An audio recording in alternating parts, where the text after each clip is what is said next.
રાંદેરના મોરાભાગડ વિસ્તારમાં પોલીસ કમિશનરની હાજરીમાં ફૂટ પેટ્રોલિંગ હાથ ધરવામાં આવી હતી।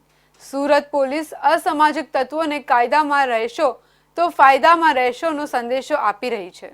સુરત શહેરમાં નવા કમિશનર તરીકે અનુપમસિંહ ગેહલોતે ચાર્જ સંભાળ્યા બાદ તમામ પોલીસ મથકોની હદમાં પેટ્રોલિંગ વધારી દેવામાં આવી છે। આ સાથે હાલ ચૂંટણીવાળા માહોલમાં દરરોજ ફૂટ પેટ્રોલિંગ વધારી દેવાય છે। સુરતના મોરાભાગડ વિસ્તારમાં રાંદેર પોલીસે ફૂટ પેટ્રોલિંગ કરી હતી, જેમાં 6 પીઆઈ, 10 પીએસઆઈ અને 55 થી 60 જેટલા પોલીસ કર્મીઓ જોડાયા હતા। આ ફૂટ પેટ્રોલિંગમાં ખુદ પોલીસ કમિશનર અનુપમસિંહ ગેહલોત હાજર રહ્યા હતા।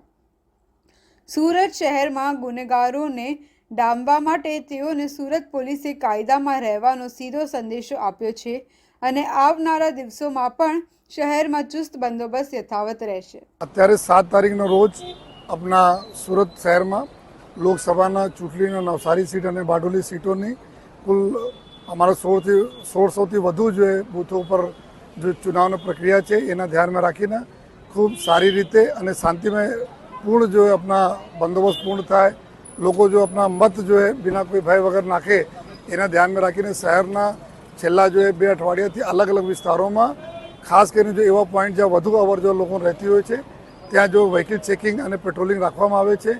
जेना भागरूपे अत्यारे अहींया जो रांदेर विस्तार में जो चेकिंग कामगीरी चालू है, जेमां जेटला भी शहर में पॉइंटो होय छे तमाम प्रकारना टीमों जोड़ाए छे અને અત્યારે અમે લોકો લગભગ જો 20,000 જેટલા વાહનોના સ્ક્રીનિંગ કરી છે અને ચેકિંગ કરી છે, જેમાં અલગ અલગ પ્રકારના 250 જેટલા લોકો હથિયાર, ચક્કુ હોય, છરી હોય, તલવારો હોય, ધોકા હોય, આ પ્રકારના પ્રતિબંધિત ચીજો સાથે પકડાયેલા છે, જેના ઉપર કેસો દાખલ કરવામાં આવેલા છે।